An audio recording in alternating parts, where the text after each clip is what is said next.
Assalamualaikum warahmatullahi wabarakatuh. Waalaikumsalam warahmatullahi wabarakatuh. Waalaikumsalam warahmatullahi wabarakatuh, Pak Ustadz. Warahmatullahi wabarakatuh, Pak Ustadz.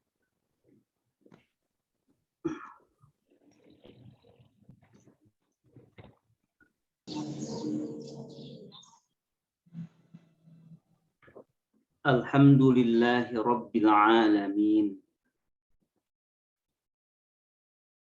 Wabihi nasta'in ala umuri dunya waddin. Wassalatu wassalamu ala ashrafil mursalin. Sayyidina Muhammadin khatamin nabiyyin wa ala alihi wa sahbihi ajma'in. Amma ba'du. Terima kasih Bang Azmi yang sudah membuka majelis kita, majelis air mata murojaah. Banyak air mata yang tumpah, tetapi menjadi sia-sia. Tumpahnya air mata yang tak akan pernah sia-sia adalah air mata yang tumpah karena takut kepada Allah. Air mata yang tumpah karena berharap kepada Allah agar kita selamanya bersama Quran kita dan Quran kita selamanya bersama kita. Insya Allah majelis ini diberkahi. Dan juga terima kasih kepada para pengurus Indonesia Murojaah. Bang Azmi masih jomblo, Bang Azmi? Alhamdulillah masih Kang Haji. Alhamdulillah. Alhamdulillah. Memang begitu ya. Selalu nikmat Allah terbaik itu adalah apa yang hari ini kita sedang bersamanya. Nikmat Allah terbaik itu selalu segala sesuatu yang sesuatu itu ada pada kita sekarang. Semoga Bang Azmi dan seluruh pengurus Indonesia Murojaah, Kang Haji lihat ada Bang Acid juga yang entah sedang murojaah atau sedang mengajarkan. Bang Acid ini guru ya, guru desain, tetapi yang selalu murojaah, insya Allah murojaah hafalannya. Dan juga saya ucapkan terima kasih kepada seluruh yang berada di majelis virtual ini, al-majlis al-iftiradi, majelis virtual ini. Semoga semuanya diikat oleh Allah Subhanahu wa taala dengan ikatan Quran. Wa'tasimu bihablillahi jami'an wa la tafarraqu. Kata Allah, wa'tasimu, dan berpegang teguhlah kamu semua bihablillahi, pada tali Allah. Tali Allah tak lain adalah Al-Quran. Tidak ada yang bisa mengikat kita sampai bersatu selamanya. Tidak ada yang bisa mengikat kita selalu bersama-sama sampai ke surga kecuali ikatan Allah itu, yaitu ikatan Al-Quran. Baik Bang Azmi, pada pagi hari ini tema kita adalah nikmatnya mengimani hafalan Al-Quran. Di antara rukun iman adalah beriman kepada kitab-kitab Allah.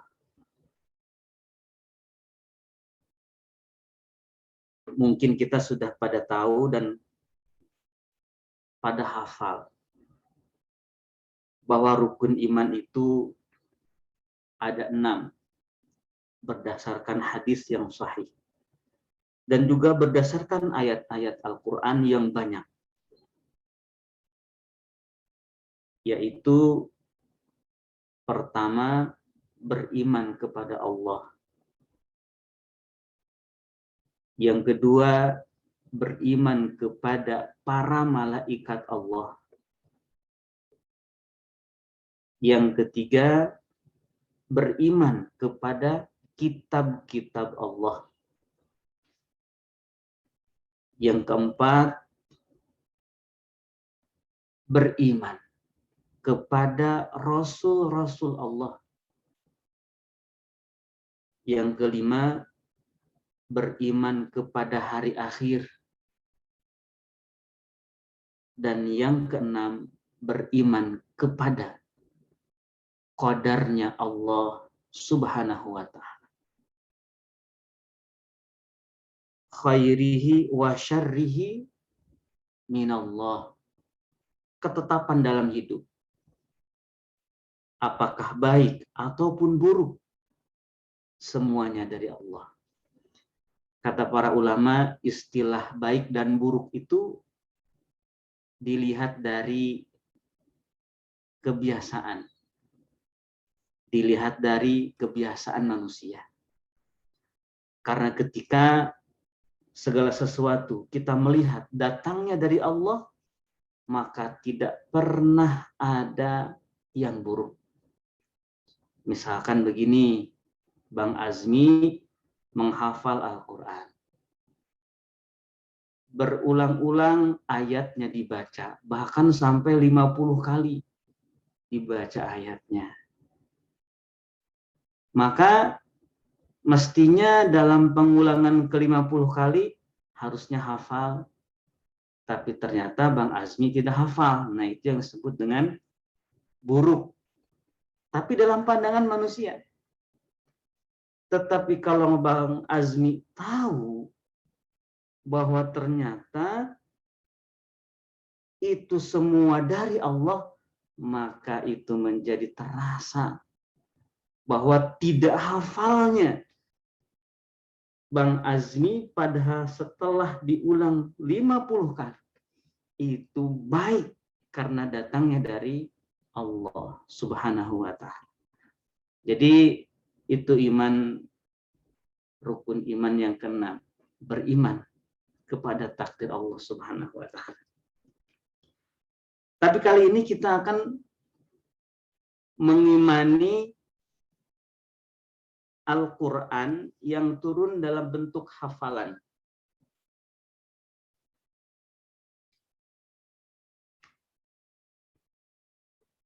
Al-Quran turun kepada Rasulullah Shallallahu Alaihi Wasallam dalam bentuk bacaan yang didengarkan oleh Rasulullah, lalu masuk ke dalam hati beliau, kemudian beliau menyampaikannya kepada para sahabat. Ini yang disebut dengan kitab yang turun dalam bentuk hafalan. Adapun penulisannya itu terjadi setelah ayatnya turun. Setelah ayatnya hafal, baru kemudian ditulis. Rasulullah Shallallahu Alaihi Wasallam mengangkat para penulis khusus untuk mencatat wahyu Al-Quran ini.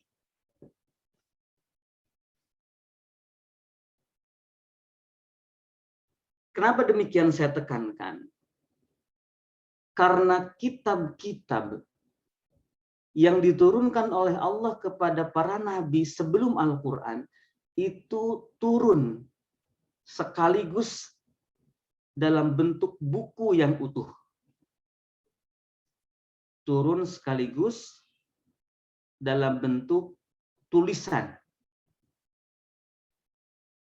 utuh satu buku, seperti kitab Taurat,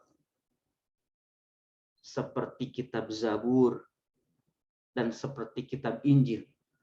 Itu turun sekaligus kepada para rasul.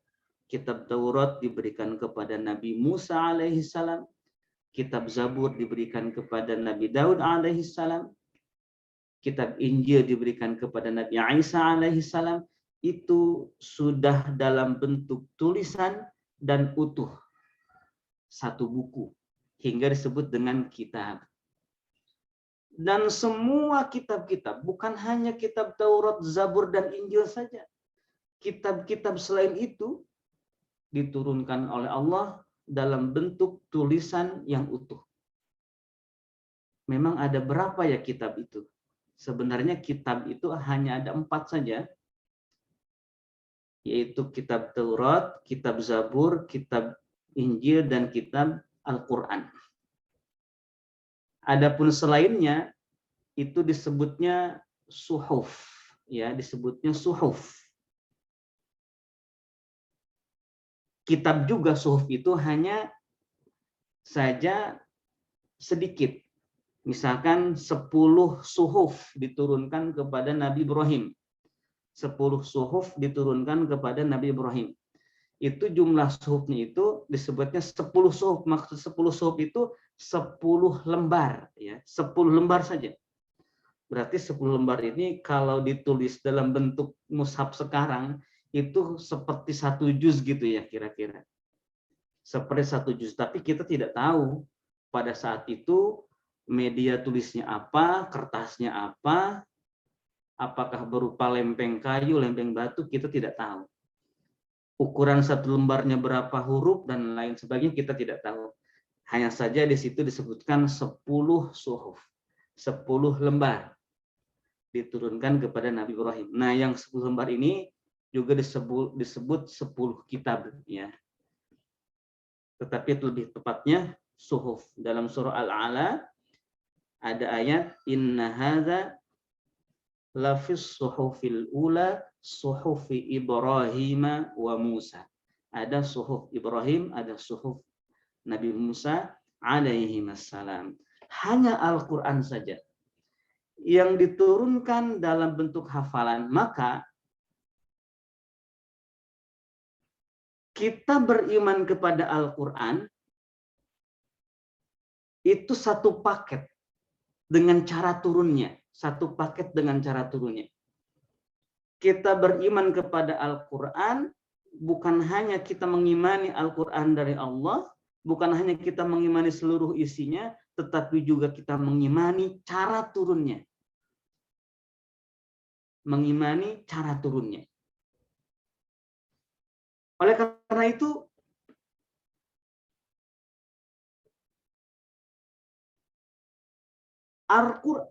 Al-Quran turun langsung menyentuh setiap hati. Langsung menyentuh setiap hati.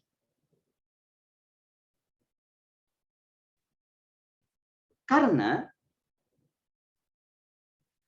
jadi artinya begini, sebelum Al-Quran itu tertulis di dalam kertas.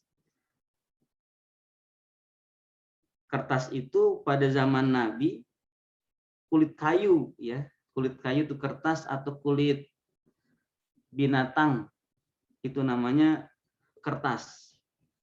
Misalkan di dalam surah Al-An'am terdapat ayat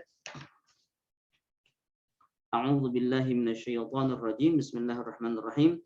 Walau nazzalna 'alaika kitaban fi qirtasin. Fi qirtasin. Qirtas di situ. Itu kertas sebenarnya. Tetapi bukan kertas yang kita lihat sekarang terbuat seperti, ya kita tahu sekarang kertas. Maksud kertas pada saat itu adalah bahannya aja masih dari kulit kayu atau dari kulit binatang. Dan itulah yang menjadi media tulis kitab-kitab. kitab Injil, kitab Taurat, yang pada akhirnya sampai kepada zaman Rasulullah itu tertulis dalam media tulis namanya Qirtos. Nah, Al-Quran ini sebelum tertulis di dalam kertas, maka terlebih dahulu tertulis di dalam hatinya Rasulullah, tertulis di dalam kalbunya orang-orang yang beriman. Jadi ke dalam hati dulu, baru pindah kemudian ke kertas. Ini mulianya Al-Quran. Kalau hari ini kita melihat huruf-huruf Al-Quran, kemudian kita pun melafalkan huruf-huruf Al-Quran itu, atau telinga kita mendengarkan huruf-huruf itu dibacakan, maka apa yang kita lihat, maka apa yang kita baca, dan apa yang kita dengar itu adalah ayat yang sama, huruf yang sama yang dahulu melintasi kalbunya Rasulullah SAW. Apa yang kita lihat, apa yang kita dengar, apa yang kita baca adalah yang dahulu tidak pernah berpisah dari kalbunya Rasulullah SAW. Kalau dibedah kalbunya Rasulullah, isinya Quran. Dibedah kalbunya Abu Bakar As-Siddiq, isinya Quran. Kalbunya Umar, kalbunya Utsman, kalbunya Ali dan seluruh para sahabat, maka yang ada di situ adalah Al-Quran. Kira-kira seperti itu gambarannya, karena dalam ayat disebutkan ala qalbika litakuna minal munzirin, langsung ke hati, kepada hati Rasulullah SAW, lalu kepada hati para sahabat. Oleh karena itu,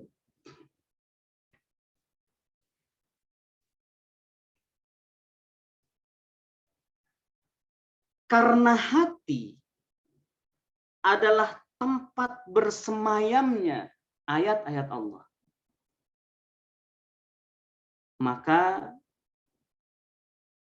dari seluruh organ tubuh kita atau bagian dari diri kita, yang perlu dijaga adalah kalbu kita. Adalah kalbu kita. Kenapa? Karena kalbu kita ini tempatnya ayat-ayat Allah. Lalu mulut kita. Setelah kalbu, mulut kita. Kenapa? Karena mulut kita ini adalah tempat keluarnya. Tempat keluarnya huruf-huruf atau ayat-ayat Allah itu. Telinga kita, karena telinga kita ini adalah alat masuknya ayat-ayat Allah. Demikian pula mata kita adalah alat masuknya, tergambarnya tulisan-tulisan ayat-ayat Allah. Maka katanya Bang Azmi itu ada santri yang suka ngerokok, katanya. Ya nggak apa-apa sih katanya ngerokok, tetapi mulut itu nanti nggak bisa lagi dipakai buat masuknya ayat Allah tuh, susah tuh katanya. Kata Kiai begitu.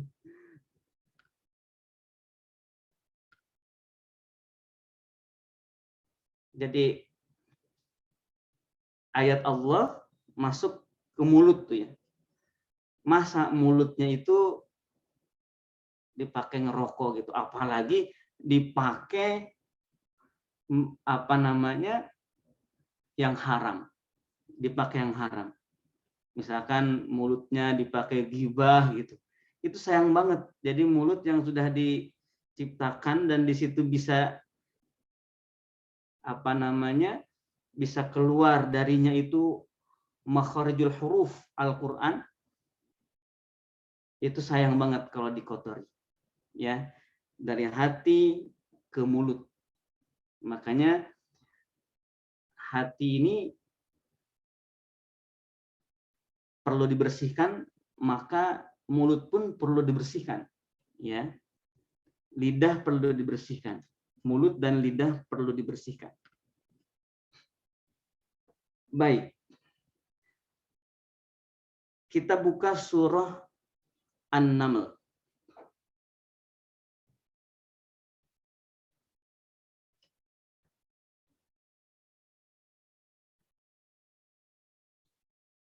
A'udzu billahi minasyaitonir rajim. Bismillahirrahmanirrahim. Surah An-Naml ayat 6.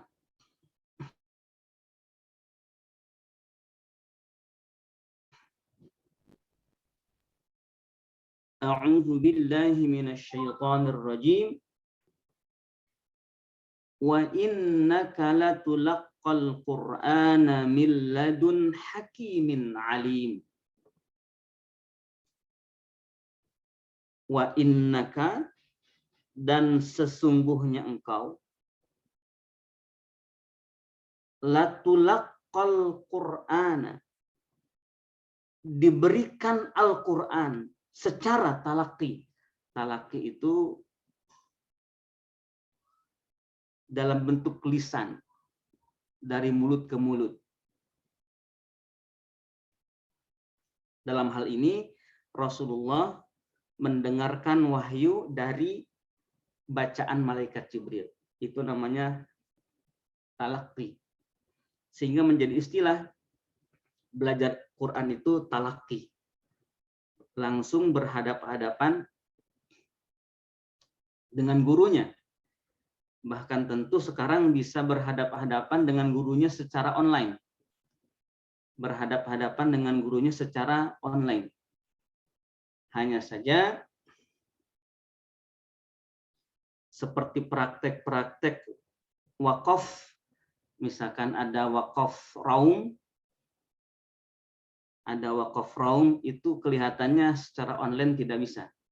Karena wakaf raum itu membunyikan harokat saat wakaf dengan bunyi yang begitu pelan. Sehingga tidak semuanya biasanya secara online ini bunyi kecil itu terhantarkan dengan baik. Tetapi bisa menggunakan ismam. Ya, ismam itu tidak ada bunyinya, tetapi hanya ada perubahan bentuk di bibirnya. Sehingga secara online ini terlihat, yang penting lihat bibirnya gimana nih. Itu praktek ismam itu. Milladun hakimin alim. Dari sisi Allah yang maha bijaksana, yang maha mengetahui.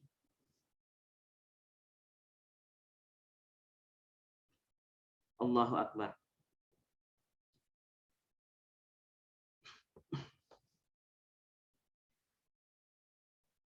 Jadi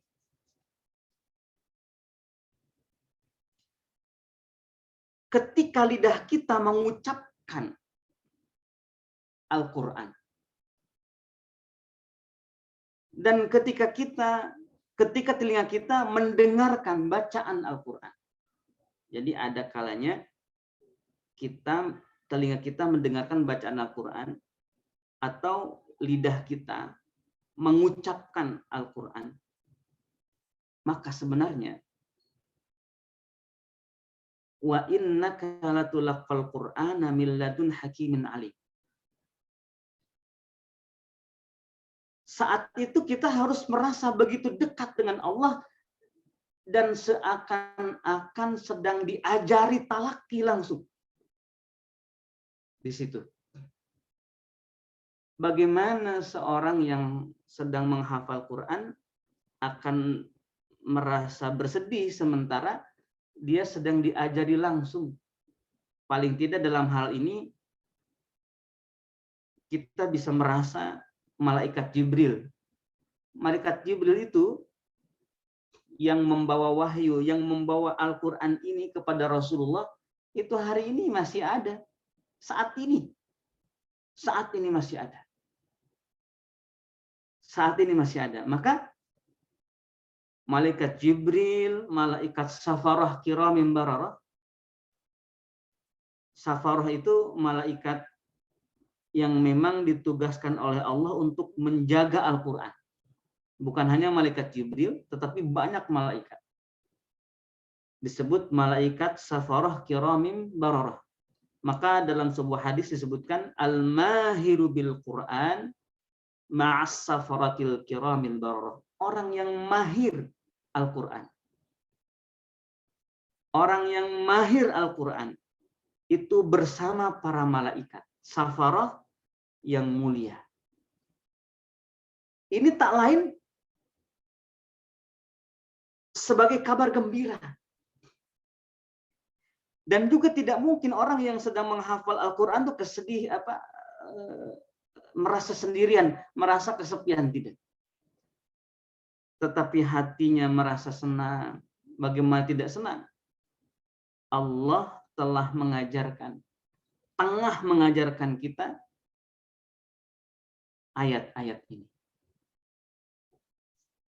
Jadi ketika kita membaca, maka ada komunikasi, akan ngobrol. Allah berkata kepada kita.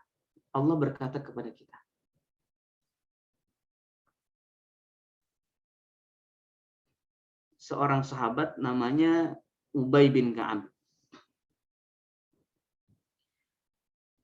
Diberikan informasi oleh Rasulullah.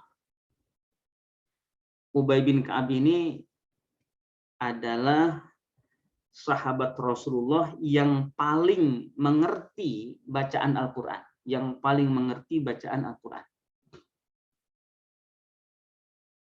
Sehingga disebut Aqra. Aqra itu paling banyak hafalannya, paling fasih bacaannya, paling bagus pemahamannya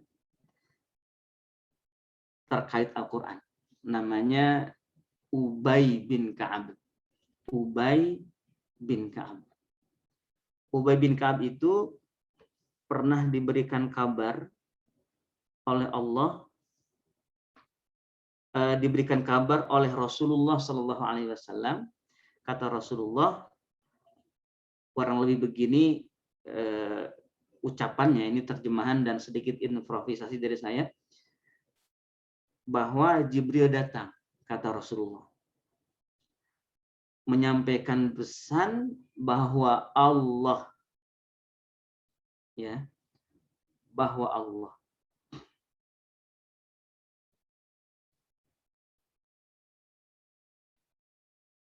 ridho, kurang lebih seperti itu ya, ridho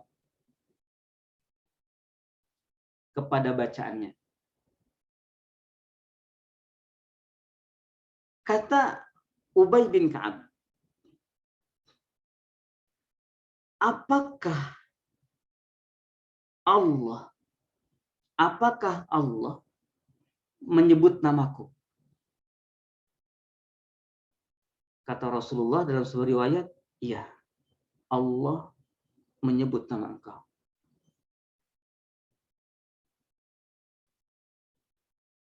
Demikian pula Imam Hamzah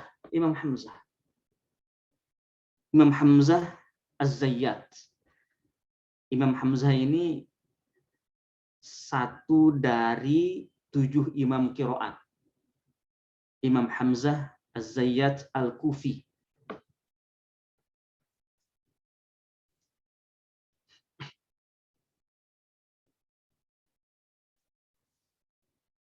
Dia diberikan mimpi oleh Allah Subhanahu wa Ta'ala. Intinya dalam mimpinya itu, hari kiamat sudah terjadi dan dia dan beliau termasuk dari yang diberikan anugerah untuk masuk ke dalam surganya Allah. Dan yang paling kemudian dalam cerita itu membuat Hamzah Az-Zayyat ini, yang seorang yang saleh, menangis karena namanya disebut oleh Allah Subhanahu wa Ta'ala. Ini sangat istimewa Tentu bagi siapa saja yang di dalam hatinya ada ayat Allah. Hati Bang Acid ini dipilih oleh Allah untuk menjadi tempat bersemayam ayat-ayatnya. Begini, saya garis bawahi tentang nikmatnya mengimani hafalan Al-Quran. Harus sampai merasakan nikmatnya. Maka saya ajak kepada cerita-cerita Ahlul Quran pada masa lalu, dari kalangan sahabat, kemudian tabi'in, dan seterusnya, generasi salaf kita. Nah, cara menikmati Al-Quran itu dengan mengimaninya, bahwa jangan sampai ketika kita punya bacaan yang bagus, jangan sampai ketika kita punya kekhusyuan yang tinggi saat membaca Al-Quran,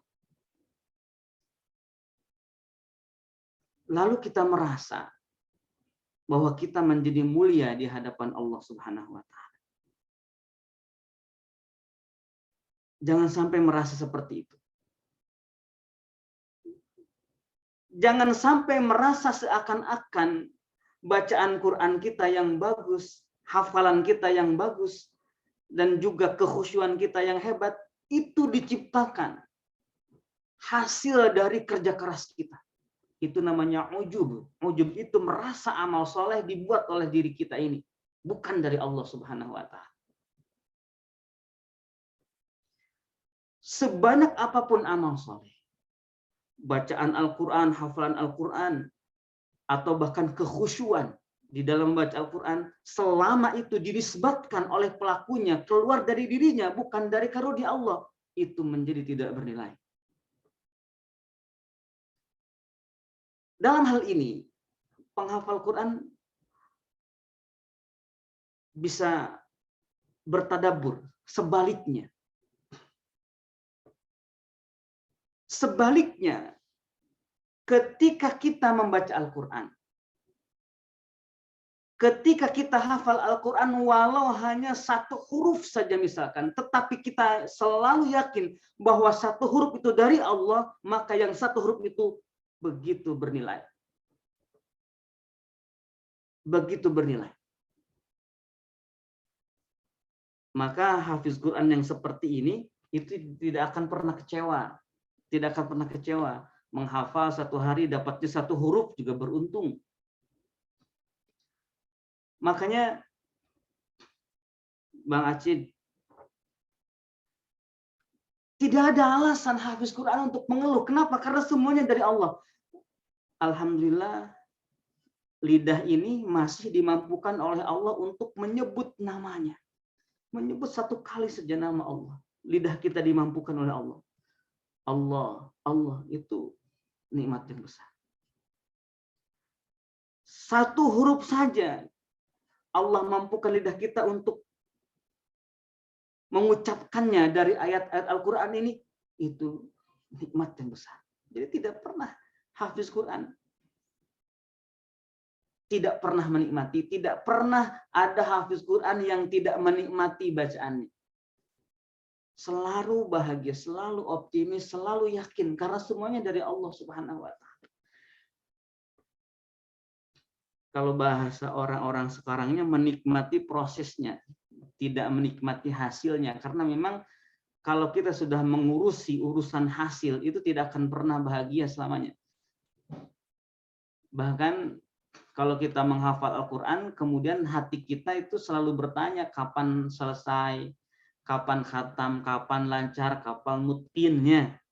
Itu nggak akan pernah bisa menikmati. Kenapa? Karena orang tersebut dia mengaitkan kebahagiaan, dia mengaitkan kenikmatan dari menghafal Quran, bukan dia mengaitkan kenikmatan hafal Quran ketika sudah berakhir menghafalnya. Jadi kalau sudah berakhir menghafal, sudah selesai, itu baru senang. Jangan sampai seperti itu.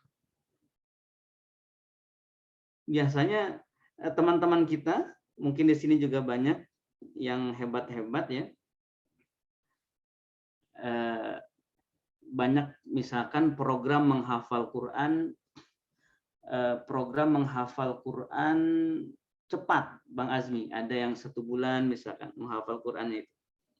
Ada yang 2 bulan, ada program seperti itu. Ini mestinya kalau salah-salah caranya ini bisa gawat ini, Bang Acit, bisa gawat nih. Jadi apa yang disebut salah-salah itu? Jadi salah-salah itu maka selama 1 bulan pagi, siang, sore, malam dia menghafal Al-Quran. Dia menghafal Al-Quran itu kan bagus. Ya. Pagi menghafal Quran, sore menghafal Quran, siang menghafal Quran, malam menghafal Quran, terus menghafal Quran selama 24 jam. Ini sangat bagus.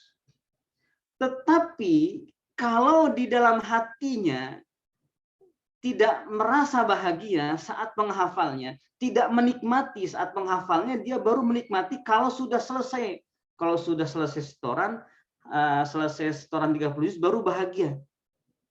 Ya. Itu selama proses menghafal dia akan merasakan tertekan, dia akan merasakan pusing, dia akan merasakan banyak hal tekanan-tekanan di situ. Tetapi dia bertahan terus sampai akhirnya dia berhasil selesai misalkan. Apakah ada pahalanya? Ada pahalanya, besar Bang Azmi. Besar sekali pahalanya. Pahala apa? Pahala mujahadah itu. Walladzina jahadu fina lanahdiyannahum subulana. Dulu waktu Bang Azmi awal-awal kita bikin taraweh 10 juz tuh Bang Azmi ya. Iya Kang Haji. Jadi taraweh 10 juz itu di awal-awal Kang Haji lihat itu para makmum itu nggak ada yang khusyuk itu. Nggak ada yang khusyuk, semuanya pada goyang-goyang semuanya. Ya. Nggak ada yang khusyuk gitu. Ada apakah tarawih yang seperti itu diterima oleh Allah? Ada pahalanya? Ada. Justru kalau bagi Kang Haji ini Azmi, orang yang tarawih seperti itu pahalanya 2 kali lipat. Ya. Kan nggak khusyuk. Iya, nggak apa-apa. Nggak khusyuk juga. Buat apa khusyuk tapi tidak mampu bertahan lama? Dia kan nggak khusyuk tapi dia bertahan sampai selesai. Nggak khusyuk, bertahan sampai selesai. Berarti dalam hatinya dia sedang melawan monster-monster itu. Dan dia berhasil. Ya, dan dia berhasil. Sampai selesai tarawihnya. Berhasil tarawihnya menjadi makmum sampai selesai. Seakan-akan begini. Jadi kalau Kang hanya lihat itu Bang Azmi segitunya nyari ridho Allah gitu. Kira-kira begitu ya. Segitunya nyari ridho Allah sampai udah capek, udah lemes, udah pengen tidur, pengen jatuh juga dipaksa. Terus memang harus begitu cara mencari ridho Allah. Nggak khusyuk, biarin. Cuman kalau nggak khusyuk nggak nikmat, berat terus selama itu. Selama tarawih lu saya kapan ini ruku, kapan selesai, masih begitu. Ya, karena nggak ada khusyuan, tetapi dia mendapatkan pahala dari segi apa? Mujahadah. Mujahadah itu sungguh-sungguhnya dia berjuang. Itu yang menjadi titik pahalanya. Apakah punya khusyuk? Ya mungkin kalau khusyuk sholatnya enggak, tetapi khusyuk mujahadahnya iya. Wallazina jahadu fina lanahdiyannahum subulana. Jadi jangan diledek ya teman-teman kita yang menghafal Quran program cepat. Jangan, itu mujahadahnya kuat itu. Bang Azmi, Bang Aziz, Bang Acid. Mujahadahnya hebat mereka itu. Maka kita hanya saja gitu ya, hanya saja. Kalau salah bisa jadi nggak mau lagi itu menghafal. Setelah selesai itu, aduh kemarin juga hampir masuk rumah sakit nih, kan hampir udah diinfus berapa banyak nih gitu ya selama ikut, bisa jadi seperti itu. Akhirnya ketika selesai menghafal Quran, kemudian kan hafalannya belum bagus di dalam pikirannya, masih banyak yang lupa, dan dia harus memulai lagi kan menghafal, tetapi ada rasa, aduh berat, gitu. Makanya bisa jadi kalau salah-salah dia nggak mau mengulang, karena merasa beratnya di awal itu. Karena merasa beratnya di awal ini yang disebut khawatir salah-salah begitu. Jadi semangat mujahadah, akhirnya tarawihnya cuma sekali Ramadan doang. Gitu kan, sekali semalam doang. Gitu kira-kira Bang Azmi. Maka orang yang menghafal modelnya seperti ini itu harus perlu pengawalan yang ketat, kemudian juga perlu kesadaran dan lain-lain. Apalagi teman-teman kita yang mengadakan program menghafal Quran cepat, tentu di sini harus benar-benar kuat menanamkan keimanannya. Tetapi kalau menghafal Al-Quran itu selalu menerima kepada Allah. Jadi menghafal pagi, kemudian menghafal siang, menghafal sore, kemudian menghafal malam lagi. Menghafal malam lagi. Seperti itu. Dia tidak akan terbebani. Kalau yang sedang dia kerjakan itu, yang dia nikmati itu kegiatan menghafalnya. Adapun hafal atau tidak, itu nggak dipikirin. Menghafal saja. Terus menghafal. Orang yang menikmati menghafal ketika sudah selesai, itu bukannya kapok, tetapi ketagihan pengen menghafal lagi. Pengen lagi menghafal. Jadi kalau habis tarawih selesai 30 juz lah. Tapi belum pernah ya Bang Azmi kalau berjamaah 30 juz nih. Nanti Belum pernah Kang Haji. Insya Allah nanti ada. Coba ya. Coba Kang Haji, boleh Kang Diri Haji. 30 juz tarawih ini. Bang Azmi jadi imam deh. Bang Azmi jadi imamnya ya. Jadi tarawih 30 juz itu membaca surah Al-Ikhlas 3 kali. Jadi satu sama ya dengan 30 juz itu ya. Ini itu enteng sekali yang itu ya. Tetapi tidak bisa juga dianggap enteng, kan dari Allah, kecil itu dari Allah. Maka mengimani bahwa yang menghadirkan hafalan ke dalam hati kita itu adalah Allah, adapun kita menjalani dengan rileks saja, hanya menikmati saja, itu kebahagiaan. Bahagia banget. Jadi kalau biasanya gini, menghafal Quran itu kapan beres, nah gitu ya. Nanti itu setelah selesai khatam dia sujud syukur itu Bang Azmi, sujud syukur. Terima kasih ya Allah. Kan memang begitu, senang ya, apalagi di wisuda syukuran pakai mahkota gitu kan. Itu sangat mengharukan sekali ya. Bagus untuk memotivasi dan lain-lain. Jadi sangat senang ketika selesai itu. Tapi bagi orang yang menikmati hafalan, menikmati menghafal, pas khatam itu malah sedih. Maka ketika selesai surah An-Nas, maka dia akan balik lagi ke juz 1, mulai lagi langsung. Nggak ada jeda tuh. Selesai juz 30, balik lagi buru-buru ke juz 1. Kenapa? Karena takut kehilangan momen nikmatnya ini. Terus lagi, nggak mau kehilangan momen nikmatnya ini. Nah, ini bermula dari menikmati, ya, bermula dari menikmati atau nikmatnya hafalan Al-Quran, ya. Dan ini dimulai dari iman. Iman apa? Mengimani bahwa yang menyampaikan Al-Quran ke dalam hati kita ini adalah Allah.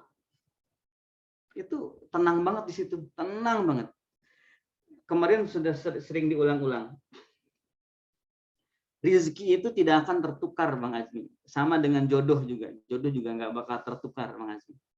Sudah ada yang mengaturnya. Tetapi ada orang yang resah, yang tidak yakin. Yakin sih, katanya gitu. Yakin dengan rezeki ini. Tapi ini hanya resah saja. Ya, sebenarnya kalau ada resah masih belum yakin itu ya. Karena yakin itu hilangnya keraguan dan menjadi nyaman dan nikmat. Misalkan Bang Azmi sudah diatur rezekinya oleh Allah. Kemudian Bang Acid pun sudah diatur rezekinya oleh Allah. Sama rezekinya. Misalnya berapa? 1 bulan diatur oleh Allah dapat 20 juta. Ya. Kecil lah tuh 20 juta mah masih gedean Al-Qur'an yang dimurojah sama Azmi. Iya, nggak bisa Quran dikonversi ke materi, nggak bisa ya. Kalau materi dikonversi ke Quran bisa. Ya. Tidak bisa Quran digunakan untuk mencari materi, tapi materi bisa digunakan buat jalan hafal Quran. Gitu ya. Saking ini mulianya hafalan Al-Qur'an. Misalnya seperti itu. Tetapi contoh misalnya Bang Azmi ini yakin kepada rezeki itu, Bang Acid gak yakin. Nanti di akhir bulan tetap Allah kasih 20 juta buat Azmi, 20 juta buat Acid. Tetap dikasih. Hanya saja Azmi selama menanti 1 bulan bahagia terus setiap hari. Nggak resah. Tetapi Acid karena tidak yakin akan dikasih, itu tidak bahagia sepanjang bulan. Jadi masalah bahagia itu bukan soal Allah menjamin rezeki. Bukan. Tetapi yakin tidak. Ya, yakin tidak. Kalau yakin dia akan bahagia, akan tenang. Tetapi kalau tidak yakin, meskipun toh akhirnya sama seperti diberikan kepada Azmi tadi itu, maka tidak akan bahagia. Sama dengan hafalan Quran juga begitu. Azmi murojaah, ya Azmi murojaah. Bang Acid murojaah juga sama untuk menguatkan hafalan dua-duanya. Bang Azmi ini santai aja, tenang, khusyuk murojaahnya. Nggak dikejar-kejar waktu, nggak dikejar-kejar harimau juga enggak. Kira-kira begitu. Kemudian Bang Acid itu murojaahnya dikejar-kejar waktu, dikejar harimau gitu, jadi nggak tenang. Ya, sama-sama murojaah. Maka tetap saja ikhtiar Acid dan juga ikhtiar Azmi akan mendatangkan hasil yang sama dari Allah Subhanahu wa taala. Hanya saja Bang Azmi ini bahagia selama menjalaninya. Kenapa? Hafalannya udah dijamin sama Allah kok, nggak bakal hilang. Ya kalau kita ikut ngatur hafalan kita ya hilang terus setiap hari. Tetapi kalau kita menjalani murojaah dengan betul, menikmatinya, maka sampai kapanpun juga kita akan bahagia dan dijaga tuh sama Allah. Bang Acid nih, waduh tersiksa. Hafalan aneh nih. Terus ya kayak begitu. Ya hafalan saya rusak nih. Kenapa murojaah nggak nikmat? Kenapa banyak pertanyaan itu? Ya nggak apa-apa, emang begitu cara dia bermurojaah. Ya kata Bang Azmi ya itu pilihan antum, kata Azmi kan ke Bang Acid. Emang antum murojaah kayak begitu dan tetap itu sama pahalanya. Allah pasti ngasih pahala juga. Nah kalau ngejarnya pahala sama-sama, cuman ada yang pas mengejar pahalanya ada yang menikmati, tenang. Ada yang keringat dingin, keringat panas itu keluar, ya. Kira-kira seperti itu. Ini tentang bagaimana caranya kita mengimani hafalan Al-Quran, bahwa hafalan Al-Quran itu datang dari Allah, dan bagaimana caranya kita menikmatinya. Pasti menikmati banget. Ayo di sini siapa yang merasa bertambah hafalan tapi bertambah beban? Ayo. Nanya ke Bang Acid deh, Bang Acid. Bertambah hafalan, bertambah beban atau bertambah nikmat nih? Kita tambah nikmat Kang Acid tentunya. Wah, iya. Bertambah nikmat ya. Iyalah. Bang Acid ini adalah hafiz Quran yang murojaahnya sambil koprol. Ya. Untung kepalanya nggak terjun duluan, Bang Acid. Kira-kira begitu. Bang Azmi gimana? Alhamdulillah. Bertambah hafalan, tambah beban atau tambah nikmat? Alhamdulillah tambah nikmat Kang Haji. Masya Allah nih. Ini jangan pura-pura ini ya. Pasti suruh murojaah nih hari ini belum. Kalau nikmat pasti nggak akan ditunda. Kalau murojaah itu nikmat pasti tidak akan pernah ditunda, pasti didahulukan. Bahkan lisan ini ya, lidah ini akan terlebih dahulu melafalkan ayat sebelum mengucapkan kata-kata apapun. Jadi pas bangun tidur langsung gitu ya. Pas bangun tidur langsung mengucapkan ayat. Waduh, itu Bang Acid. Kalau sekarang Bang Acid bangun tidur langsung nyalain komputer, Bang Acid mah. Nyalain komputer ya, bikin desain. Kira-kira gitu Bang Acid. Nah, ini kira-kira yang bisa hari ini, pagi ini kita kita sharing bersama-sama. Saatnya kita menikmati setiap ayat yang telah Allah titipkan kepada kita. Karena itu Allah berikan yang untuk kita nikmati, bukan untuk dijadikan beban untuk dinikmati. Beban itu karena kita ikut ngurus yang mestinya kita bukan urusan kita. Kan menjadikan hafalan ada di hati kita bukan urusan kita. Kalau kita ngurusin ya capek, nggak bakal ada artinya. Kita fokus di urusan kita, yaitu murojaah, yaitu menghafal, murojaah. Adapun hasilnya itu sama sekali bukan urusan kita. Kalau kita ngurus hasilnya, saat itulah kita akan ada kecewa. Udah murojaah ternyata belum lancar juga hafalannya, kecewa lagi. Kemudian pas ujian tahfiz juga nggak lancar, kecewa lagi, terus kecewa gitu. Ya. Tapi nggak apa-apa, kecewanya hafiz Quran itu punya pahala kok, ya. Beda lah kecewanya Kecewanya hafiz Quran dengan kecewanya yang lain. Bang Asmi, kenapa kecewa? Aduh, kecewa banget, tapi alasan kecewanya Quran. Wah, kan bagus tuh. Jadi alasan kecewanya Quran. Mau kecewa tapi dipeluk-peluk terus mushafnya, nggak mau lepas gitu. Jadi bukannya kesel kan, tetapi malah pengen banget terus murojaah gitu Bang Acid ya. Dan juga bagi yang lain, insya Allah kita saling mengingatkan terus tentang nikmatnya ya, tentang nikmatnya hafalan Al-Quran. Mengimani bahwa hafalan Al-Quran itu diberikan oleh Allah ke dalam hati. Kita sibuk dengan urusan kita saja. Insya Allah. Bang Azmi, mungkin itu yang bisa Kang Haji sampaikan untuk pagi hari ini. Silahkan, ada waktu lumayan cukup untuk siapa yang mau curhat. Ya, curhat murojaah namanya. Curhat murojaah.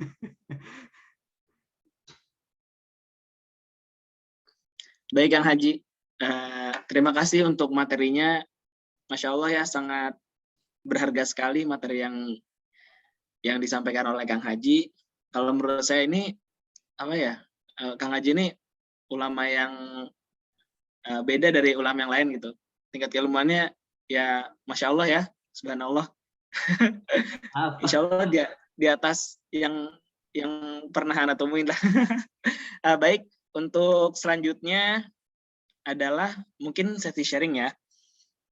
Di sini mungkin akan dibuka 3 pertanyaan terlebih dahulu. Izin ya Kang Haji, 3 pertanyaan terlebih dahulu. Insya Allah kalau ada waktu lagi nanti kita tambah. Baik, di sini mungkin boleh ya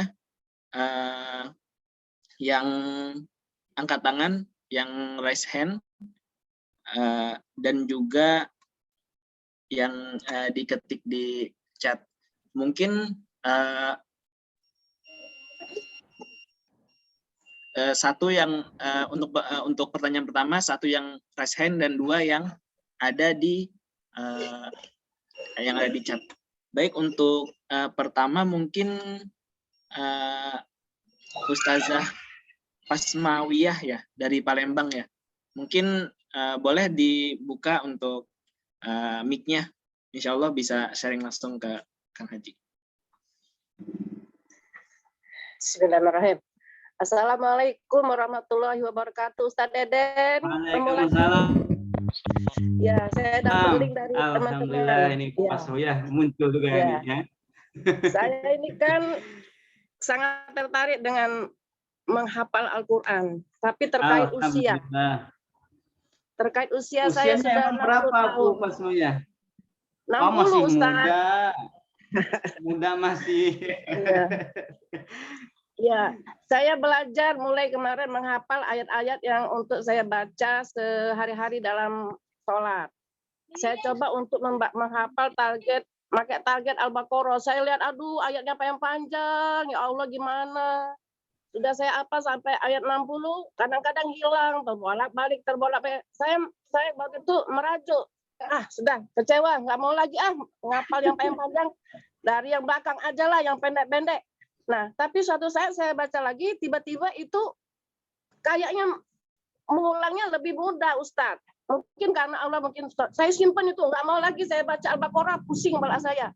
Tiba-tiba saya coba bawa dalam sholat, kok ini mengalir gitu, Ustadz. Tiba-tiba mengalir seperti gitu kan.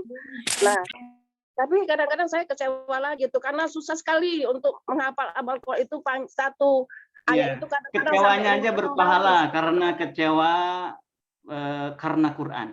Ya, dan bukan kecewa karena nggak mau ngapal lagi, mau pindah dulu ke ayat yang lain. Nah, Terus pertanyaannya Ustadz, bagaimana teknis kita menghafal Al-Quran yang ayatnya itu panjang? Apakah kita potong-potong atau gimana? Itu susah Ustadz. Untuk satu ayat itu saja kadang-kadang makan waktu sampai seharian, nggak masuk-masuk gitu, mental lagi. Itu gimana teknisnya Ustadz? Satu baik. ayat yang panjang itu. Ya, terima kasih Ustadz. Assalamualaikum warahmatullahi wabarakatuh. Waalaikumsalam warahmatullahi wabarakatuh. Ini semangat kalau Bu Pasmawiyah ini. Bang Azmi ini namanya Bu Pasmawiyah dari Palembang. Iya Kang Haji. Semangat nih, analisanya juga tajam, analisisnya tajam. Kang Haji mohon izin, ini mau dijawab langsung atau ketiga pertanyaan dulu Kang Haji? Ini dikumpulkan dulu aja, ditampung dulu, biar nanti bisa dijawab secara bersama. Silakan Bang Azmi. Baik, mungkin Azmi izin memilih Kang Haji. Ini ada dari Ustazah Ani, yang inti pertanyaannya itu saat keadaan lemah atau futur ya mungkin Kak Haji dalam mujahadah. Kalau moodnya lagi nggak enak atau lagi banyak masalah, sangat sulit menghafal. Mohon penjelasan dan nasihat dari Kang Haji. Itu yang kedua ya? Iya, yang kedua. Yang ketiga tentang bagaimana ketika sedang futur atau lemah dalam mujahadah. Lemah dalam mujahadah, ya. Yang ketiga ini mungkin tentang murojaah yang sudah lama Kang Haji ya. Jadi pertanyaannya, jika kita memiliki hafalan yang sudah lama tidak dimurojaah sehingga hafalnya hilang, bagaimana agar kita tetap istiqomah bermurojaah? Itu Kang Haji. Murojaah, hafalan yang sudah lama tidak dimurojaah. Bagaimana cara murojaahnya? Iya Kang Haji. Baik. Baik Kang Haji. Tiga. Dari Bu Pasmawiyah, menghafal ayat yang panjang. Ayat panjang itu berarti rahmat Allah juga di situ ikut panjang juga. Saya itu senang kalau ketemu ayat panjang. Jadi menghafal satu ayat langsung setengah halaman tuh bisa. Kan kalau ayat pendek kan satu ayat baru setengah baris tuh. Jadi lama menghafalnya. Nah, pertama,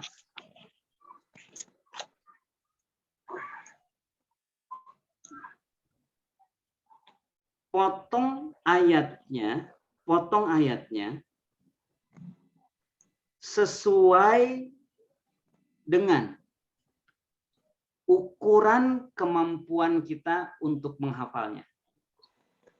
Misalkan standarnya adalah surah Al-Fatihah ayat 2. Alhamdulillahi Rabbil Alamin. Kalau ada ayat segini nih, pendeknya ini mudah nih.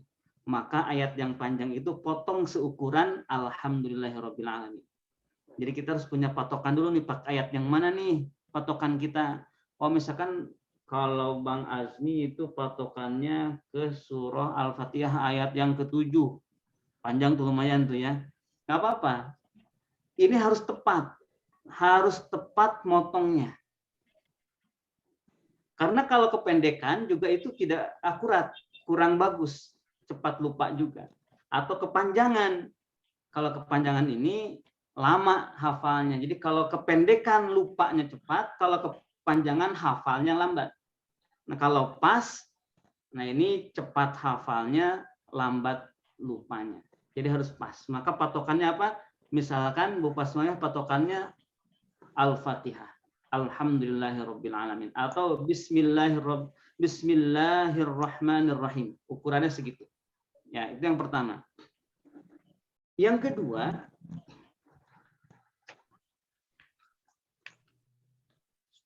ketika sedang menghafal, ya, ketika sedang menghafal, hatinya juga berada pada potongan ayat itu. Jadi jangan lompat ke potongan berikutnya, hatinya tetap di situ. Ya, tetap di situ. Biasanya yang menjadikan rumit itu adalah ketika kita sudah potong, tetapi hati kita ada di ayat yang lain, bukan di ayat itu. Itu menjadi merusak tuh suasana. Tetapi sebenarnya kalau menghafal Quran nggak ada yang rusak, nggak apa-apa, nggak hafal juga, kalem aja gitu. Tapi ini kan kita lagi mencoba membuat metodenya, ya, membuat metodenya. Yang ketiga, ketika mengucapkan jangan sampai ada pelafalan yang salah. Jangan ada pelafalan yang salah. Jadi lafal dari ayat yang kita hafal, dari yang sudah dipotong sesuai kemampuan kita itu untuk mencernanya, itu sudah betul dari pelafalan pertama. Sudah betul dari pelafalan pertama. Kira-kira seperti itu langkah-langkahnya. Memang harus dipotong. Ya. Memang kecuali memang bisa langsung panjang gitu. Harus dipotong. Ya, jadi dipotong sesuai ukurannya, tapi bikin patokannya, patokan ukurannya apa gitu kita ini. Kalau Bang Azmi kan bisa jadi setiap orang beda-beda tuh. Acid nih patokannya Bismillahirrahmanirrahim, segitu tuh, berarti Bismillahirrahmanirrahim berapa kata? Ini Allahi Ar-Rahman Ar-Rahim, 4 kata gitu ya. 4 kata patokannya. Berarti pakailah itu standar untuk memotong nanti 4 kata juga di ayat yang panjang itu. Nah, yang keempat,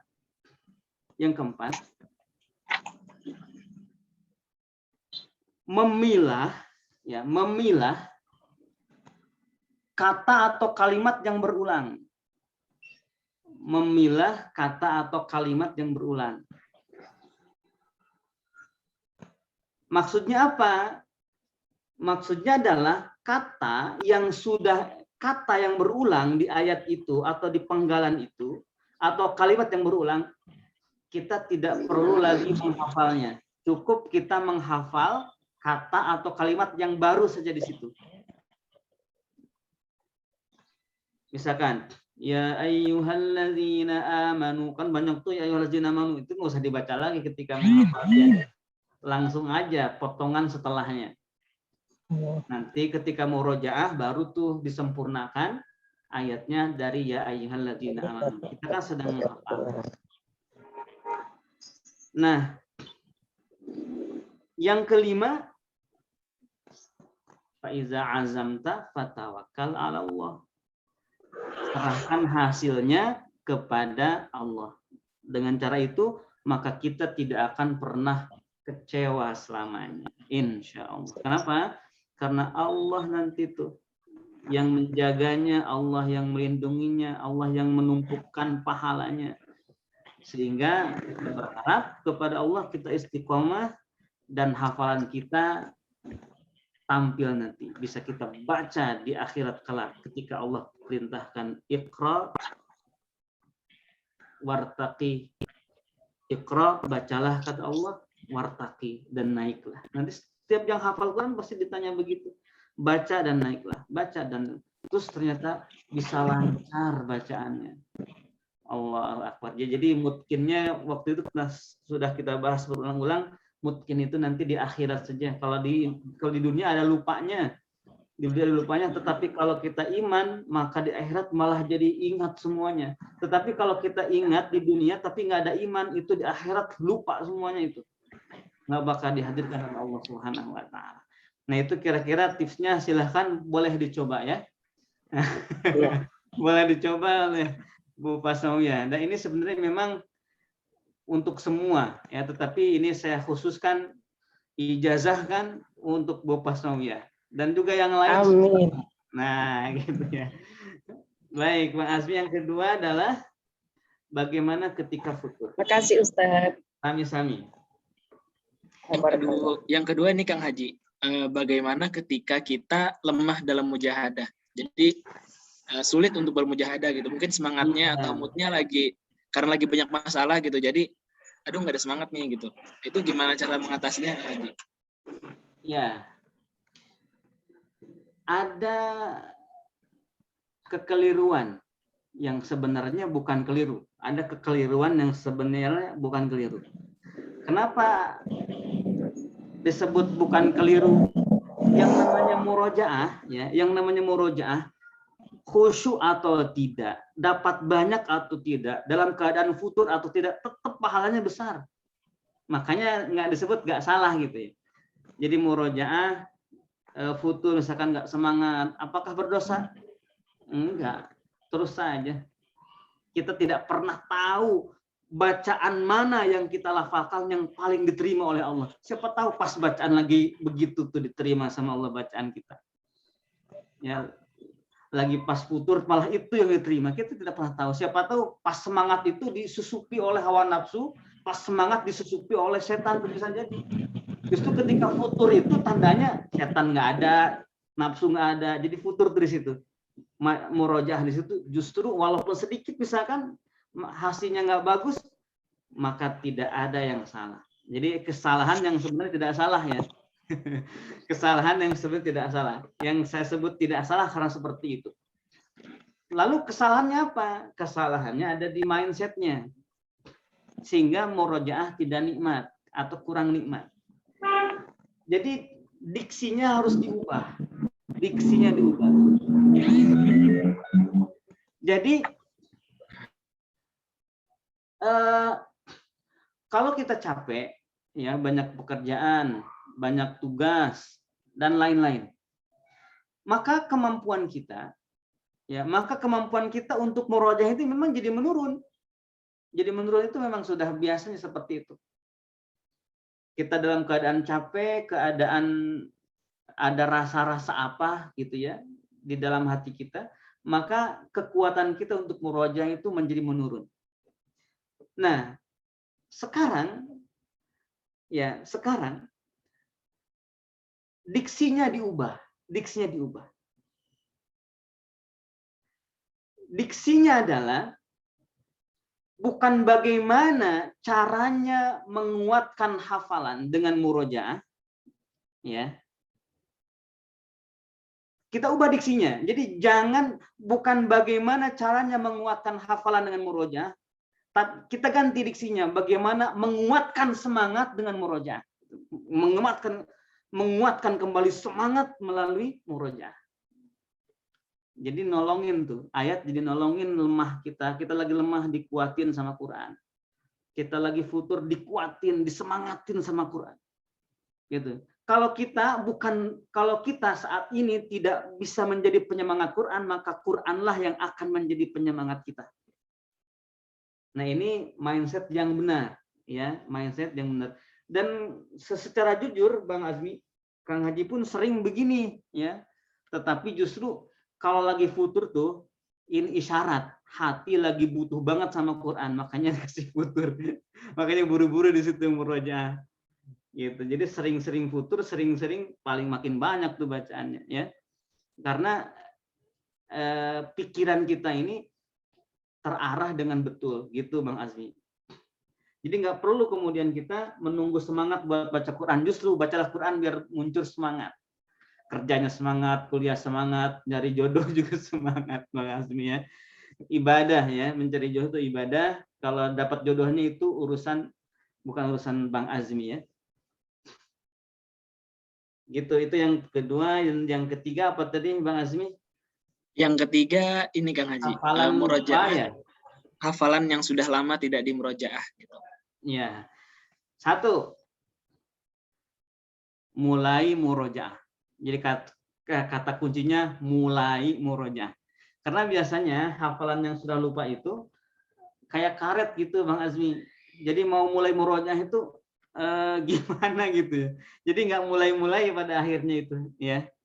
Jadi nggak mulai-mulai. Makanya mulai, kalau metode Kang Haji itu kalau kita mau murojaah hafalan yang sudah lupa, maka mulailah menghafal dari hafalan yang tersulit dan paling lupa. Mulai di situ. Ya, caranya. Mulai dari hafalan tersulit dan hafalan paling lupa. Dari situ mulainya. Sekalianlah tanggung ya. Di situ. Nanti muncul lagi semangat. Jadi kalau lihat tanjakan itu, alhamdulillah dapat tanjakan lagi gitu. Tantangan ya bagi hafiz Quran, tanjakan-tanjakan itu. Itu kata kuncinya pertama, memulai, dan mulai dari hafalan yang paling sulit dan paling lupa. Ya, kira-kira seperti itu untuk memancing semangatnya kembali. Yang kedua ya. Yang kedua, lakukan murojaah seperti menghafal. Lakukan murojaah seperti menghafal. Maksud seperti menghafal itu ya menghafal seperti biasanya, seakan-akan belum pernah hafal, seakan-akan belum pernah hafal. Tapi bedakan dalam sistem pengulangannya. Contoh begini, dahulu Bang Azmi menghafal ayat ini dibaca 5 kali. 5 kali dibaca langsung hafal misalkan gitu ya. Maka ketika sekarang nih nggak begitu, kurangi 4 kali harus hafal. Ya, dikurangi dari dahulu proses menghafal. Maka sebenarnya penting kita ini kalau menghafal mau benar ya, menghafal mau benar, penting mengulang, menghitung pengulangan. Penting menghitung pengulangan. Ini menghafalnya baru benar nih. Dan juga penting menghitung waktu. Jadi gini caranya Bang Azmi atau yang lain. Jadi misalkan jam 9.00. Waktu tuh ya, waktu. Jam 9.00 langsung bismillahirrahmanirrahim menghafal. Dibaca misalkan sampai 5 kali. Dan ternyata dibaca 5 kali jadi hafal. Kita lihat. Kita akan mengetahui di putaran keberapa ayat ini hafal dan di menit keberapa ayat ini hafal. Nah, ini nantinya ini serius nih menghafalnya, serius menghafalnya. Karena biasanya kita ini menghafal tidak serius. Tidak serius, kalau menghafal tidak serius ya. Ya meskipun tidak serius juga kalau menghafal Quran itu semuanya bagus ya. Jadi tidak ada buruk menghafal Quran ini, semuanya bagus. Jadi meskipun nggak serius juga tetap bagus kalau menghafal Quran itu. Ya daripada serius misalkan tapi nggak hafal, nggak menghafal gitu. Lebih baik menghafal tapi nggak serius. Bagus semuanya. Hanya begini. Seringkali tidak seriusnya begini. Jadi mengucapkan wa innaka latulaqal qur'ana wa innaka latulaqal qur'an. Jadi nggak dihitung tuh pengulangannya berapa. Jadi nggak pernah tahu nih di putaran keberapa. Apa namanya, di putaran keberapa hafalnya dan di menit, di detik keberapa hafalnya. Ya, seperti itu, dihitung tuh seperti itu. Maka nanti akan ketahuan, oh ternyata rata-rata, nah akan muncul rata-ratanya. Rata-rata hafal itu di putaran ke-10 misalkan kayak gitu ya. Atau rata-rata ternyata di menit yang ke-5 gitu. Diambil di situ. Nah, itulah kemampuan kita. Maka nanti ke depannya kita akan membuat jadwal ziyadah hafalan kayak begitu. Ini punya, berarti setiap hari harus punya waktu 1 jam misalkan. Setelah kita hitung tuh kemampuan kita, rata-rata 1 jam sehari misalkan. Nah itu baru namanya menghafal Quran dengan serius. Sehingga ketika suatu hari nanti hafalan itu lupa, maka bisa dikembalikan dengan apa? Dengan cara menghafal ulang dan melakukan pengurangan. Kalau sebelumnya menghafal, baru hafal dalam 10 putaran, maka sekarang harus hafal dalam misalkan 9 atau 8 makin kecil. Kalau sebelumnya hafal ayat ini dalam 5 menit, sekarang jadi 4 menit. Nah, gitu jadi ketahuan nanti di situ. Ya. Ini di antara cara kemudian kita bisa mereview hafalan kita yang sudah lupa karena misalkan lama tidak dimurojaah. Tetapi saya yakin apapun ikhtiar ya untuk melancarkan hafalan itu bagus. Jadi kalau kita tujuan nyari pahala, santai terus tuh, terus saja. Terus nggak hafal-hafal dong, nggak mungkin, ya nggak apa-apa kan. Yang mungkin juga karena emang kita hanya menjalankan perintah Allah membaca murojaah. Tapi kalau kita ingin mungkin serius gitu kan, ada caranya ya, ada caranya. Dan ketika ada caranya pun juga ada kalanya juga futur lagi itu udah pakai cara yang ini malah futur lagi. Kadang-kadang seperti itu. Artinya memang cara ini juga penting meskipun bukan satu-satunya yang penting. Masih banyak yang penting, yang lain bahkan lebih penting. Gitu Bang Azmi ya, cara mengembalikan hafalan yang lupa. Caranya. Baik Bang Azmi. Baik Kang Haji. Kang Haji nih sebenarnya masih banyak pertanyaan Kang Haji. Ada, silakan 2 lagi. 2 lagi boleh. Mohon maaf Kang Haji, berapa lagi? Berapa pertanyaan lagi Kang Haji? Mohon maaf tadi putus-putus. Mungkin 3 lagi Kang Haji ya? Silakan Bang Azmi. Oke, baik. Mungkin ini ada Ustadz Muzaki ya yang raise hand dan ngetik juga. Mungkin boleh diutarakan aja Ustadz Muzaki, dipersilahkan. Boleh sharing sama Kang Haji. Mungkin boleh kameranya dibuka, Bang Ustadz Muzaki.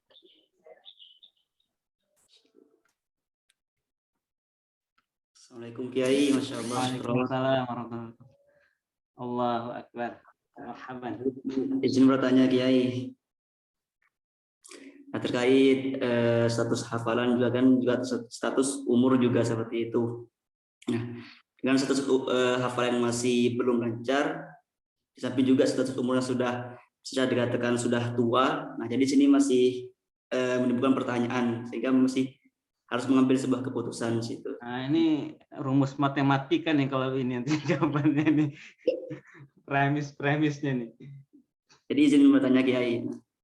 Jadi kan status hafalan sekarang ini masih bisa dikatakan belum lancar gitu kan. Nah, sambil apakah harus mengutamakan mujahadah dalam melancarkan hafalan atau mengutamakan tuntutan keluarga untuk segera menikah seperti itu Kiai.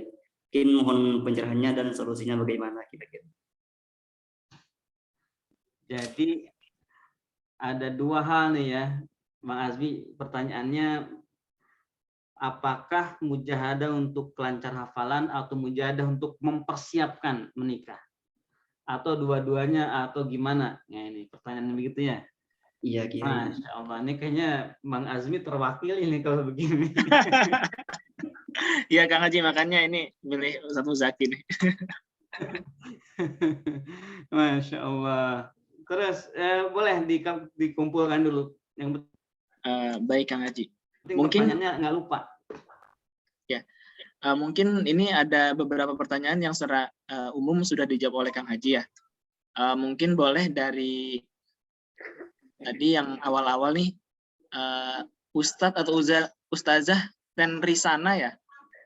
Boleh mungkin open kamera dan open mic. Ya, dipersilahkan. Assalamualaikum warahmatullahi wabarakatuh. Waalaikumsalam. Afwan, oke nih karena lagi sama anak. Baik. Baik. Begini Kiai, saya kan dulu pernah sakit karena kata Ustaz gangguan jin. Kemudian saya disarankan untuk membaca Al-Baqarah.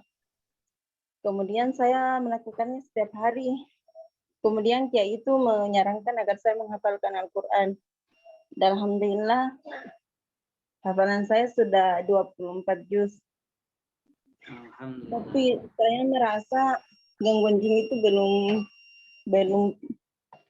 belum pergi Kiai, karena setiap malam saya selalu mimpi buruk. Kemudian saya selalu was-was. Artinya saya tuh sangat penakut kalau sendirian dan gelap. Mohon nasihatnya Kiai. Assalamualaikum. Baik. Gangguan jin dan selalu takut kalau sendirian dan gelap ya. Pertanyaannya yaitu ya, Bang Azmi. Iya, Kang Haji. Betul. Kayaknya 2 aja, Bang Azmi ini pertanyaannya. Oke. Baik, Kang Haji. Yang pertama tentang skala prioritas. Ini ya. Amalan itu ada yang bisa dilakukan dalam jeda pekerjaan yang lain, amalan yang lain, dalam jeda amalan yang lain. Ada yang memerlukan waktu yang khusus. Ya. Nah, terkait dengan melancarkan Al-Quran, hafalan Al-Quran, melancarkan hafalan Al-Quran. Maka saya menganut mazhab, ya, menganut mazhab. Menghafal Quran itu seperti cahaya, seperti cahaya. Sering saya katakan begini, kalau seluruh kesibukan itu ibarat kerikil-kerikil yang mengisi sebuah gelas, maka kegiatan melancarkan Al-Quran atau murojaah seperti air yang mengisi setiap ruang kosong di dalam gelas itu. Nah, jadi ada keterpaduan nih, ya, ada keterpaduan. Kalau kita kan memasukkan, ada gelas, contoh di sini ada gelas, kemudian kita masukin kerikil yang sebutir-butir kerikil batu split ya sebutnya ya, split masukin. Itu kan tidak semua ruang di dalam gelas itu terisi oleh batu kerikil itu. Maka ruang-ruang kosong di situ itu diisi dengan air. Sehingga gelas ini utuh, tidak ada satupun ruang dalam gelas kecuali terisi. Apakah terisi oleh kerikil atau terisi oleh air itu. Artinya begini, mempersiapkan untuk menikah itu kan bagus ya, bagus. Sebut saja itu kerikil, ya, sebut saja itu kerikil. Maka alangkah rugi kalau jiwa kita atau tubuh kita hanya diisi dengan kerikil-kerikil itu, agar semua waktu kita terisi sehingga tidak ada ruang dalam waktu kita yang kosong. Maka lakukan semua aktivitas itu dengan murojaah. Jadi ada sela-selanya itu yang harus dimurojaahin, ya, ada sela-sela yang dimurojaahin. Terus pertanyaannya kapan lancarnya? Nah, kalau nanya kapan, ini bukan kewenangan kita untuk menjawabnya, ya. Karena tidak bagus nih kalau kita menentukan kapan. Seperti misalkan ini mempersiapkan jodoh. Kapan nih jodoh? Itu juga sulit juga sebenarnya. Meskipun sudah yakin kita punya jodohnya, tetapi untuk menentukan kapan prosesnya itu sesuatu yang gaib. Atau siapa, itu sesuatu yang gaib juga sama. Jadi saya sarankan agar murojaah itu mengalir apa adanya, mengalir saja. Kalau murojaahnya sudah mengalir, maka nanti di kehidupan kita setelahnya, misalkan kita jadi apapun, tetap saja kita akan dimampukan murojaah, akan dimampukan menjaga hafalan. Azmi misalkan jadi dosen apa ini ya, dosen ekonomi ya, Azmi ya, dosen ekonomi. Iya Kang Haji. Iya kan? Udah jadi dosen belum sekarang, Azmi? Masih mahasiswa Kang Haji. Oh, masih. Masih S2. Iya. Ya, jadi misalkan kesibukan, maka sesibuk apapun Azmi jadi dosen nantinya, apalagi misalkan Azmi mau jadi itu apa? Kan dosen ada ini ya, Azmi, ada jabatannya itu. Rektor Kang Haji. Ya, enggak ada jabatan-jabatannya itu, ada asisten ahli yang kayak begitu Oh tuh. iya iya Kang Haji, ada. Asisten ahli, kemudian lektor ya namanya. Rektor Kang Haji. lektor 1 gitu kan. Gimana tuh bahasa-bahasa Kang kurang Yeah. itu jabatan. Terus nanti jadi ini apa? Jadi profesor, ya kan? Iya, profesor. Jadi profesor itu kan sibuk tuh pasti juga, penelitian dan yang lain-lain sebagai dosen. Ya. Sampai kemudian jabatan akademiknya tertinggi gitu. Sehingga ada nama profesornya di awal itu. Azmi, dia ada Profesor Azmi itu. Ya. Amin Kang Haji. Itu kan jabatan akademik tertinggi gitu kan, harus penelitian dan publikasi dan lain-lain. Maka sesibuk apapun Azmi, maka Azmi pasti akan bisa murojaah. Kenapa? Karena setiap kerikil yang dimasukkan ke dalam ruang gelas waktunya Azmi ini butuh air untuk semuanya terisi dengan padat, dengan baik gitu. Jangan dipisah-pisah ya, saya sarankan seperti itu. Insya Allah tuh nikmat banget tuh, nikmat banget. Jadi hidup ini rasa kopi atau rasa teh manis, tergantung kita maunya pakai gula atau enggak, ya, atau pakai coklat juga boleh tuh. Kalau Kang Haji sih ngopi nggak pakai ini, Azmi, nggak pakai gula, ya, biar terasa pahit sehingga kehidupan itu manis semua. Soalnya pahitnya sudah dimasukkan ke kopi. Baik, Azmi, itu nomor 1 ya. Yang kedua,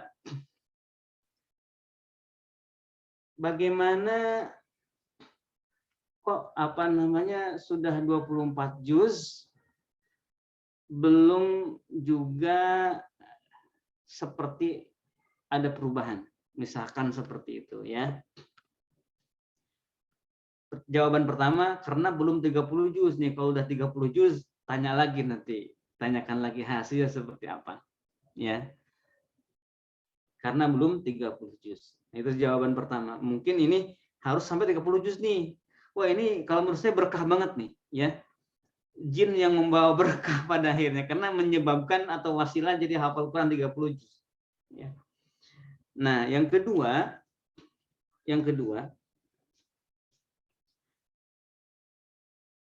lakukan kegiatan menghafal ini dengan niat yang kuat, mengusir jin-jin yang kafir, yang jahat, ya, jin-jin yang kafir, yang jahat. Ada niatnya seperti itu, diniatkan seperti itu. Kemudian rasa takut ya, rasa takut ketika gelap atau ketika sendirian. Ini mungkin kalau saya sendiri ketika kecil itu, ketika masih kecil suka ada rasa takut tuh, ya, rasa takut. Khususnya kalau ke sungai malam-malam sebelum subuh itu kan, jam 3 mau wudhu, ya. Itu kan ada rasa takut tuh, ya, rasa takut itu pikiran negatif di sini, ya. Padahal tuh nggak ada, semua rasa takut itu nggak ada, nggak nyata, ya. Semua rasa takut itu nggak nyata. Maka yang saya lakukan adalah segala yang tidak nyata itu tidak menakutkan, dan semua yang nyata pun juga itu tidak menakutkan. Semuanya terang membahagiakan, gelap pun membahagiakan, sama aja gitu. Akhirnya apa? akhirnya aman tuh dari rasa takut itu. Ada begini, ada pocong gitu kan, ada pocong nggak ada pocong gitu kan. Pada gini aja, anehnya suka ada laporan, saya lihat pocong katanya. Ya kalau saya ngelihat disamperin gitu, pengen tahu kenalan sekalian ya. Gitu. Soalnya kan hal-hal semacam itu sesuatu yang nggak mesti ditakutkan. Ya, kenalan. Pernah nggak Bang Azmi ketemu pocong terus kenalan? Ya. Alhamdulillah belum pernah ketemu Kang Haji. Mungkin kalau ketemu kenalan. Kenalan juga gitu kan. Saya hal itu sesuatu yang tidak nyata. Ya sekiranya nyata, itu pun juga nggak menakutkan, nggak takut. Ya sekiranya nyata pun nggak takut. Apalagi sesuatu yang nggak nyata. Ini harus ini ya. Walau alam, saya kurang tahu itu apa yang di penyakitnya gitu ya. Tetapi yang jelas segala sesuatu yang tidak nyata, yang dibayangkan tidak menakutkan. Yang nyata pun juga itu juga tidak menakutkan. Ya. Kemarin ada gempa tuh ya, ada gempa ya di Bogor ya, di Jakarta Bogor ada gempa. Itu kok ini ada goyang-goyang gitu kan. Ternyata yang lain udah pada kabur dari rumahnya itu. Kang Haji masih di dalam saja. Seperti nggak ada gempa apa-apa. Wah, untung nggak ada yang jatuh kan di atas gitu. Ya. Karena fokus kepada selain gempa, jadinya gempa nggak mempengaruhi apapun gitu. Ada yang SMS, yang WA, gimana gempa? Loh, gempa ya? Gitu. Oh, pantesan ada goyang-goyang gitu kan. Gitu, ternyata ada gempa. Betul, ternyata ada gempa gitu ya. Hal-hal yang menakutkan itu jadi tidak menakutkan sebenarnya. Apakah yang nyata maupun tidak nyata. Bahkan ketemu sama orang jahat pun dari kalangan manusia juga nggak takut juga. Tenang aja, tenang, menjadi tidak takut. Mungkin ini ada sesi khusus nih untuk menghilangkan rasa takut ini. Soalnya ada yang ini Bang Azmi, rasa takut ini ada yang sulit dihilangkannya. Ya harus ngobrol lama gitu kan dan lain-lain gitu. Tetapi insya Allah dengan menghafal Quran terus rasa takutnya hilang saat sendiri atau saat gelap. Dan jinnya pun juga hilang. Tapi ini menunggu 30 juz dulu. 30 juz insya Allah. Kalau misalkan sudah 30 juz masih ada, insya Allah nanti kita bareng-bareng ya untuk mengusir hal negatif dan buruk itu. Insya Allah. Baik Bang Azmi, itu barangkali yang bisa Kang Haji sampaikan pada pagi hari ini. Mudah-mudahan kita semua diberkahi oleh Allah Subhanahu wa taala, dijaga Quran kita, dijaga amalan kita. Dimantapkan kita semua dalam istiqomah menjaga ayat-ayatnya. Insya Allah Mas Azmi, ini Kang Haji undur diri terlebih dahulu. Ya, mohon izin. Assalamualaikum warahmatullahi wabarakatuh. Waalaikumsalam warahmatullahi wabarakatuh. Jazakallah khairan jazak Kang Haji. Terima kasih telah meluangkan waktunya untuk berbagi ilmu bersama kita, baik pengurus maupun peserta majelis Air Mata Murajaah. Sekali lagi kami ucapkan terima kasih kepada Kang Haji. Kemudian saya juga mohon maaf ya untuk rekan-rekan semua, teman-teman yang belum sempat mungkin pertanyaannya diutarakan ke Kang Haji ya, mungkin mohon maaf gitu. Mungkin nanti kesempatan selanjutnya insya Allah juga ada sesi lagi untuk sharing-sharing bersama Kang Haji. Oleh karena itu boleh bagi yang ingin bertanya insya Allah di pekan depan ya, karena kajian kita ini rutin. Oke. Baik, jazakallah kepada Kang Haji dan teman-teman semua yang sudah ada yang sudah hadir pada kesempatan kali ini. Sekali lagi saya mengingatkan kepada teman-teman yang ingin, kepada para peserta dan teman-teman semua yang ingin berdonasi kepada mungkin untuk program kita, bisa disalurkan melalui Bank BSI maupun Dana GoPay OVO, link aja dan mungkin kedepannya akan ada yang lain. Jangan lupa setelah berdonasi konfirmasi ke nomor 0812 9833 5512. Baik, mungkin ini ya yang bisa disampaikan, yang bisa saya sampaikan. Kurang lebih mohon maaf apabila ada dari saya kesalahan dari saya pribadi maupun dari umumnya dari pengurus.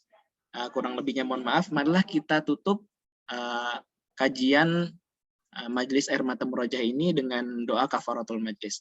Subhanakallahumma wa bihamdika asyhadu an la ilaha illa anta astaghfiruka wa atubu ilaik.